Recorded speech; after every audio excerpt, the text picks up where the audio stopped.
Bonjour, je suis désolée, j'ai une voix enrouée. Euh, donc voilà, je vous présente les préparations qu'on a fait pour des fiançailles. Euh, voilà, là c'est un porte-bague que j'ai confectionné. Euh, Là c'est des coupes pour boire le lait avec les dattes. Donc voilà, j'ai mis les initiales des deux fiancés avec du cerne doré. Et donc là, c'est des bougies où j'ai écrit les noms des fiancés en, en arabe, en calligraphie, avec un verset coranique qui correspond euh, à la situation, quoi. C'est pour souhaiter du bonheur aux deux fiancés. Là, c'est des dates qu'on a farcies avec des noix. Je suis désolée pour le non-professionnalisme de la vidéo, mais c'est parce que j'étais vraiment très occupée, donc j'avais pas le temps de bien faire les choses. Donc là, c'est le Coran, le symbole de l'alliance et toutes les bonnes choses, quoi. Donc sans ça, pour nous, sans ça, on ne peut pas vivre. Donc voilà. Et là, c'est un ensemble pour l'encens, pour l'eau de rose ou l'eau de fleurs d'oranger. Donc voilà, ça aussi c'est un symbole très... Donc voilà,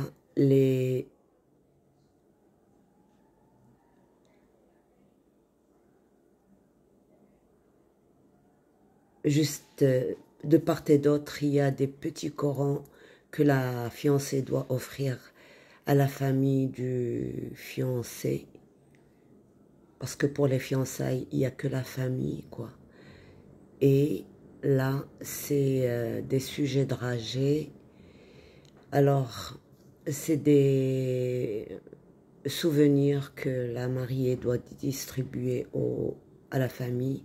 C'est une belle citation d'amour avec les noms des deux fiancés gravés. Et puis avec les petits flacons là, avec de l'eau de rose. C'est des flacons en cristal. Donc voilà.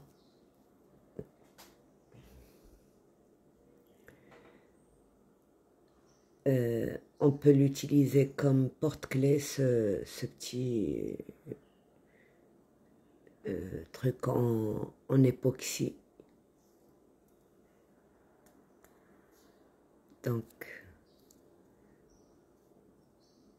c'est des habitudes, quoi, bon, ça ne date pas depuis toujours, mais au fur et à mesure que le temps avance, ben, on invente des choses et on complique aussi les choses parce que ça devient coûteux quand on fait tous ces trucs-là.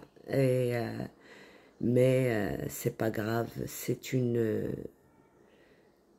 Donc voilà, là c'est le henné, aussi symbole d'alliance et de miséricorde.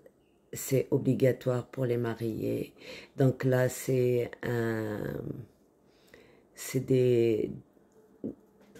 les initiales des deux fiancés et puis aussi posé sur un truc en fleurs, en rose séchée. Et là, c'est des bourses remplies de henné qu'elle doit aussi distribuer à la famille aux filles, surtout qui ne sont pas encore mariées. Elle doit donner une bourse à chacune. Et puis les petits coussins là, c'est pour les petites filles. Voilà. Donc, je pense que j'ai tout dit en ce qui concerne ça. Donc voilà, c'est comme ça qu'on dresse notre buffet pour les fiançailles. Il y en a qui mettent beaucoup plus de choses, mais tout ça, c'est chacun son truc, quoi, sa préférence. Et puis voilà, on a différentes façons aussi de mettre le henné dans des petites bourses, de grandes bourses brodées, ou juste brodé avec de la peinture, quoi. Mais là, c'est brodé avec du fil doré. Là, c'est des petits corans aussi qui contiennent quand même les 60 versets du Coran, distribués aussi à tous ceux qui y ont assisté aux fiançailles. Donc, bien sûr, on choisit toujours les couleurs qui vont avec l'ensemble. Comme il y avait deux bourses vertes, il y a aussi les corans qui sont en vert. Et voilà. Donc là, c'est quelques cadeaux parmi ceux que le fiancé offre à sa fiancée. Et puis voilà. Donc là, c'est les tables dressées pour les invités. C'est comme ça que ça doit être. Et voilà, donc en général, c'est juste pour la connaissance des deux familles, quoi. Des deux familles, les familles du fiancé et la famille la petite famille, quoi. Donc voilà.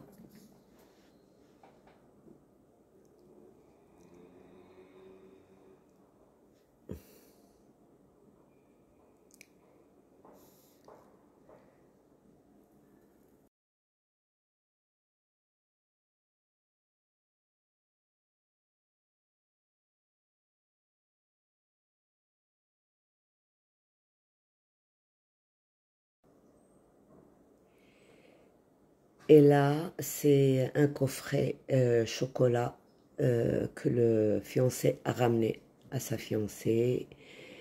Là, c'est le bouquet de fleurs. Il est immense, très joli aussi. Donc voilà pour pour le bouquet de fleurs. Il est tellement grand que j'ai pas pu le filmer jusqu'en haut. Et donc les fleurs, bah oui, c'est des roses rouges, symbole de l'amour. Il y a un mélange de deux cultures quand même. Euh, c'est, je ne pourrais pas beaucoup parler de tout ça parce que ça change tellement. Mais les fleurs, c'est pas quelque chose qui date de très très très très longtemps. Ça quand même ça date quand même un peu d'un certain temps, mais pas de. Donc voilà, là le bouquet avec le. Et là, c'est un coffret pour les dattes farcies et enrobées de chocolat. Voilà. C'est grand, c'est très très grand.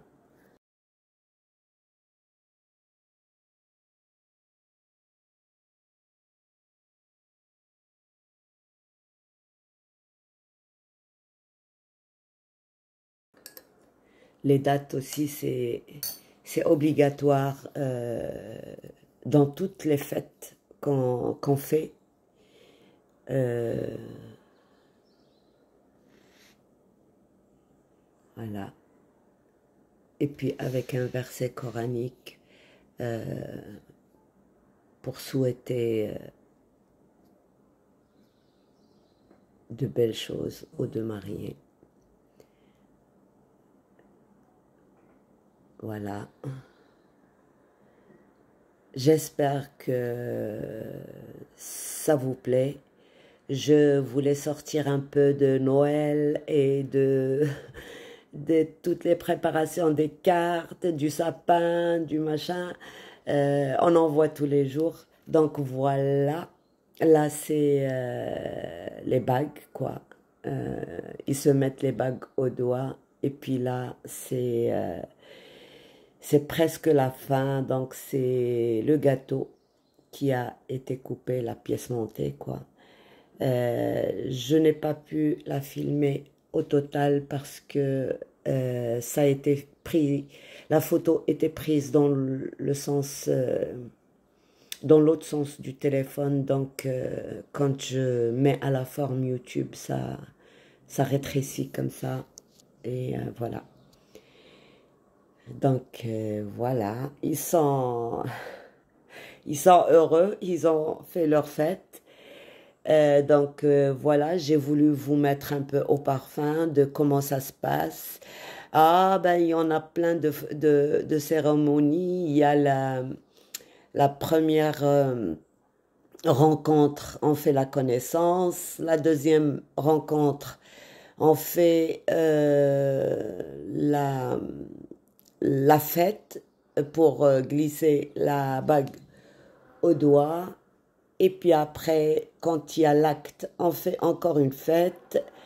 Et puis quand il y a le mariage, on fait encore une fête. Et toujours, alors si ça commence petit, ça doit grandir au fur et à mesure.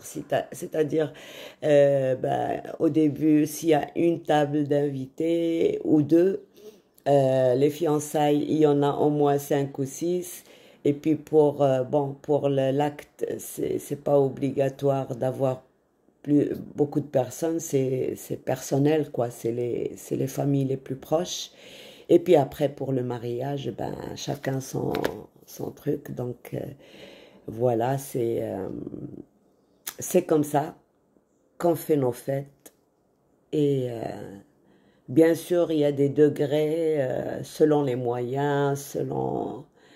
Et puis voilà, ça reste de bons souvenirs pour les deux mariés pour plus tard. Voilà. Donc, ben, sur ce, je vous laisse. Au revoir et à bientôt. Bye bye.